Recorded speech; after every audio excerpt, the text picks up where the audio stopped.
I love to read, and one of my favorite topics is our mindset and productivity. So I am so excited to share about my top 5 books that I read this year that helped me the most. I'm Maria, Minutes with Maria, where I give short, about 8 minutes or less, tips, lessons, and insight on how to develop a fruitful and healthy mindset. There are so many great self-improvement and inspirational books and ones that help with productivity. If you are looking for a good book this holiday season to read and improve yourself for the new year, or trying to find a good idea for a gift, here are my top 5 suggestions.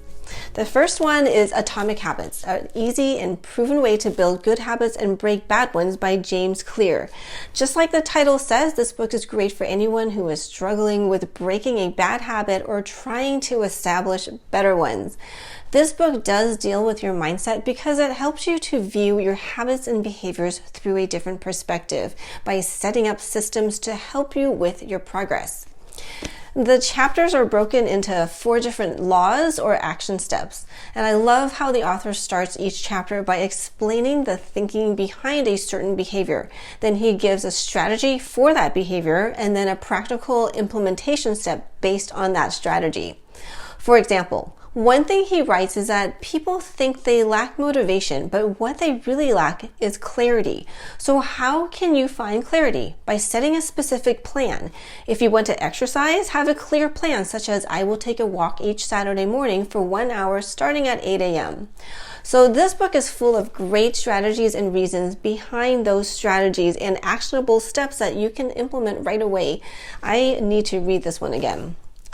Second book is A Battlefield of the Mind, Winning the Battle in Your Mind by Joyce Meyer. She is one of my favorite Christian authors, and this book is one of my favorites so far of her books. It's about how to deal with negative thoughts and emotions from a biblical perspective. She divides her book into 3 sections: the importance of the mind, the conditions of the mind, and wilderness mentalities, or lies that we tell ourselves.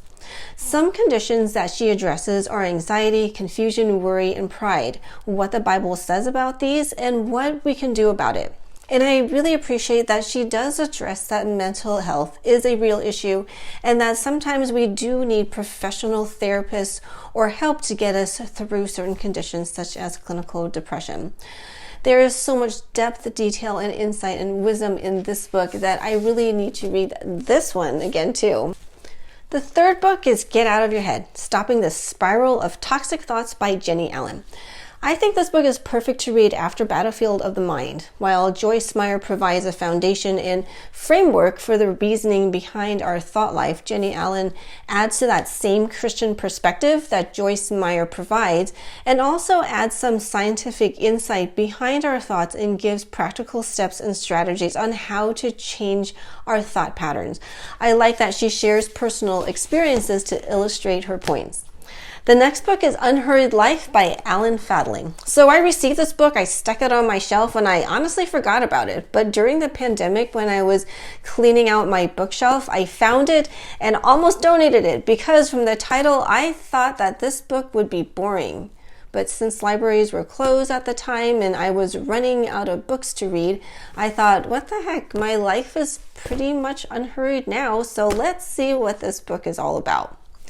I am so glad that I read this book. I really needed it. For too many years, I equated busyness to being productive and valued in life.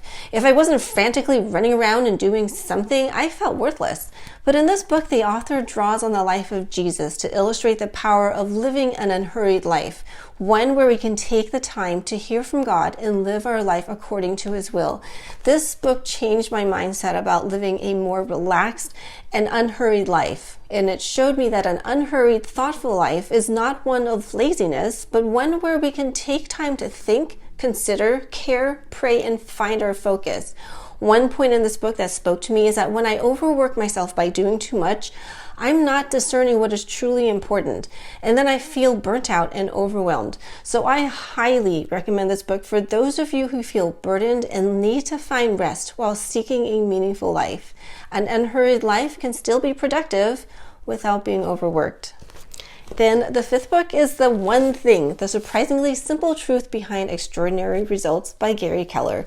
This book is actually a good one to follow an unhurried life because even though it is not written from a Christian perspective, It continues on that same thought about achieving more by finding your focus through cutting distractions in life and reducing stress. This book gives you practical strategies that you can take to find your one big focus, setting priorities, and then to shape your decisions and actions to smaller actionable steps while keeping your eyes on your main goal and purpose. I love this book because the tips that the author gives, it makes so much sense and are easy to follow.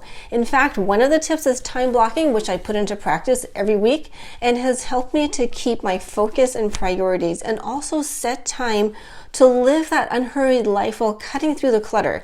I like that tip so much that I made a video about how I use it. You can find the link to that video in my description below or at the end of this video. Anyway, if you have trouble with doing too much without focus like me, then you will love this book. So out of the over 30 books that I read this year, those were my top 5 books of 2021 that have made a positive impact on my mindset and productivity that I would not hesitate in recommending to help you in the new year or as holiday gifts. Please let me know what book has helped you. I'm always looking for suggestions for good books. If you would like to learn about more ways to develop a positive mindset and that one about the time blocking, watch these other videos. If this video has helped you, please hit that like button, share this video with someone, and then subscribe for future content on how to develop a fruitful and healthy mindset. And thank you for watching.